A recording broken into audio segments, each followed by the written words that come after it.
Well, Alan, congratulations.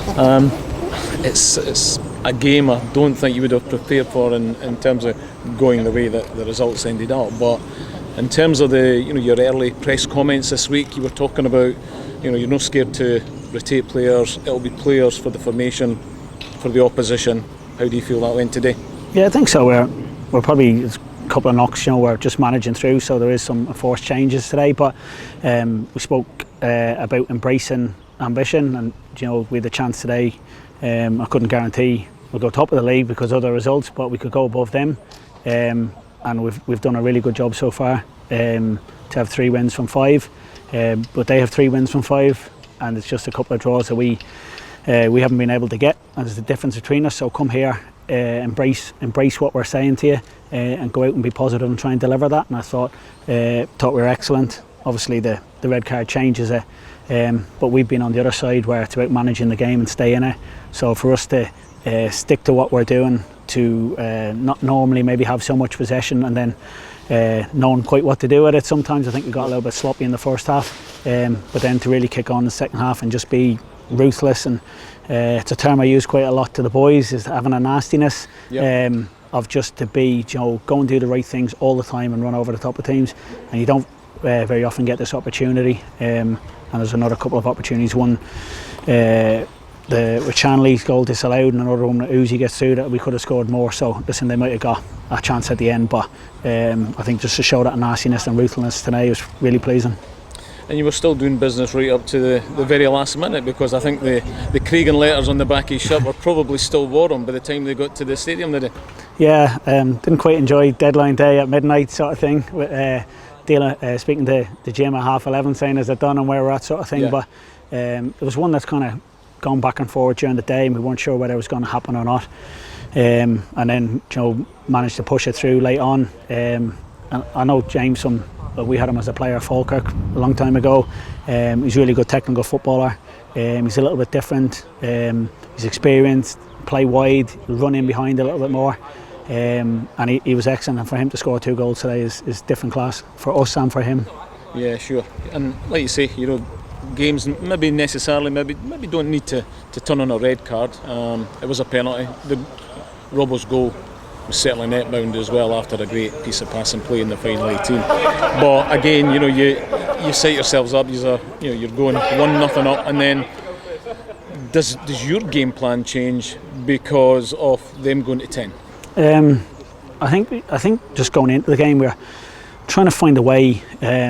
We've taken a couple of sore ones against Dunfermline and Falkirk, and I believed we could go after them a little bit, and we got picked off. And we got well beaten in both those games, and it was just trying to find a way when we come to the full-time teams to compete a little bit better.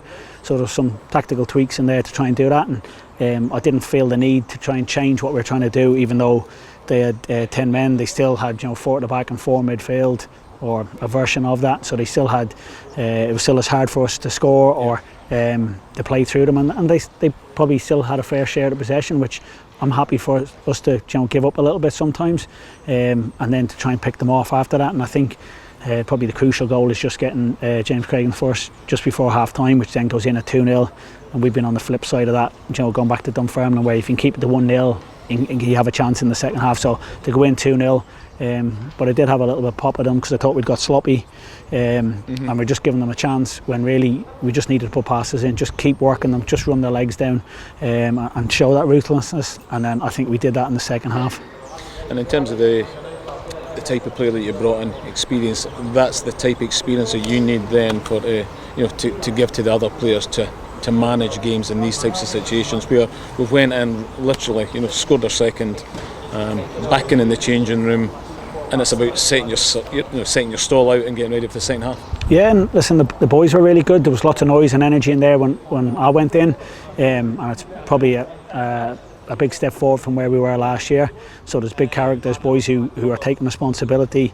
They were speaking about, listen, we win the second half, we don't give them nothing, all the things we want to hear. And then I just felt, but Alan getting a yellow card and probably a couple of warnings, I didn't want it to become 10v10, and we didn't need that risk. So I'd rather just have the numbers on, and then even in the second half we had to tweak a few things. James Cragen hasn't played 90 minutes for a long time, so just to put him, let him sit in the centre midfield, he did that job for our both, and probably more so last season, and just to dictate the play, because we were still a little bit too open, and I think when that happened it gave us a better platform to then counter-attack and pick them off. Yeah, sure.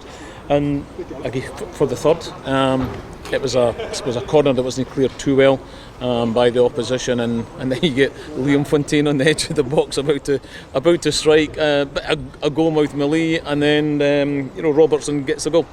Yeah, Fons comes to life in small set of games when we're in training, and he loves it, and we laugh about him. That's him rolling back to his Fulham days, and he does love it. But it came out to him, he fires it in, we keep it alive in the area, and John Sharp is to finish it. So and I think at that point I'll feel comfortable that we won't give away 2 or 3 here and really let them back in it. But I think credit to the players to then think, you know what, and it's more on them, because this is what you can't tell on the sideline, is how they feel in the game. Yeah. And if they sense that we're comfortable and we can go for more, then do that. Whereas sometimes I'm trying to manage something at the side and they'll feel 3-0, we feel we can get more. But we did it from a good platform, and we managed to do that as the game went on. And did you also feel that at 3-0 then the Airdrie would either really need to open up or they just protect what's happened? Yeah, they have a style of playing, and they want to pass, and they commit people forward, and we've kind of done our homework. They get numbers high in your half, and then if you try and play in the wrong areas, they've got those numbers then to really take the ball off you in dangerous areas for them. So we're aware of where we wanted to play and we didn't want to play, and I think then when they're down to 10 men, even though they committed those players forward, and they probably believe they can then still nick something out of it, but I thought we managed that really well to then go into the spaces they want to go into, and I say counter-attacked really well. Yeah, and then Robertson went on to get his brace, stunning strike.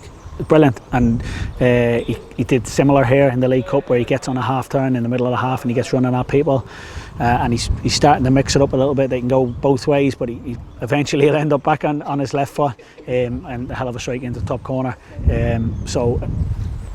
Just doing what he does, but again, there's something we'd pinpointed there where we thought we could get joy, but then he has to go out and deliver it, and he did that today, so delighted. Yeah, and you've worked with John before obviously, but now I think you're getting more and more out of John, and John's buying into what you need. I've had John for about 5 years, and we've had our ups and downs. He was a young player at St Johnstone, but I think we have an understanding, and when I came in here last year he was injured and he was struggling with his ankle, so it was probably Shanley and Uzi who were the two that played up, and then John was the one coming on to trying to do a job for the team, but he's come back fit, strong. Is that 8 goals he now has for the season, I think? I'm sure you'll correct me. Yeah, I know. Challenge. And he's wanted to put that marker down to be the main one here, and he's done that so far. And all credit to him. And everybody pitching in as well, because Shanley coming on, he's getting a goal as well. It's just crucial for the strikers when they all want to be adding to it in a controlled way.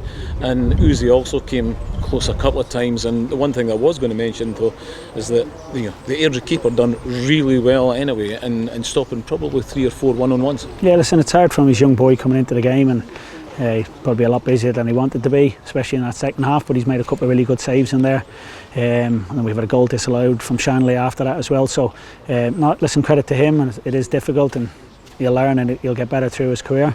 From our point of view, we've got strikers up there now all fighting. I can't play them all, so if you're not in the team, you've got to work hard to get in the team, and that probably goes a lot across a lot of the positions now, where we're pushing for places. There's good quality, there's good depth in the squad. And then Shanley to come on and get a goal is good play again. And finally, a club benchmark. You've now created the biggest SPFL victory that we've had since we came in. I'm not aware of these, and you weren't aware of that, but it was standing at 4-0. Right. And you popped another couple into that, so congratulations on that one. No, it was good. Listen, and I think, as I say, we could have probably still had keepers made good saves near the end, and we've had one disallowed, so we picked them off really well. They've hit the crossbar, and Robbie's made 1 or 2 saves and blocks, and maybe we're a little bit open at the end. We shouldn't really give them anything. But no, and I say that's all credit to the players. You get that feel in a game sometimes. you have it as a player and you don't have it as a coach, and they get a feel on the pitch how the game's going and what they think they can do. They follow instructions well, they work their socks off, but it's up to them to then go and deliver, and to go and still make those runs forward, to still do the work right up to the last minute when we could have scored more, is really pleasing. I suppose the big bit now is building and maybe allowing the players a day or two to enjoy this game, but prepare for Peterhead. Yes, listen, the process doesn't change for me. I'm a bit miserable. I don't get carried away at all. It's a great win. We want to come here and compete. We want to come here and embrace expectations. We've done that. The scoreline is really encouraging. The red card has an effect in the game, but we've been on the other side and not happened to us so far. So to go out and deliver that today is brilliant, and I'm already now right. We move on, and my mind starts about how we go into the next one, and that's all. The process just continues. So listen, credit to the players today. It's a brilliant win for us, and great to see the fans making the journey across as well. Of course, and that's why we do it, and we appreciate the support and the numbers coming out and trying to get behind us, and it's always the same. We need to give them something to cheer about, and the more we play well and we can get wins, they'll back us to the end. So no, we're delighted for them. Fantastic. Well, have a great Saturday night. Brilliant. If you allow yourself that. I will do. Yeah. Thank you. Thank you. Cheers.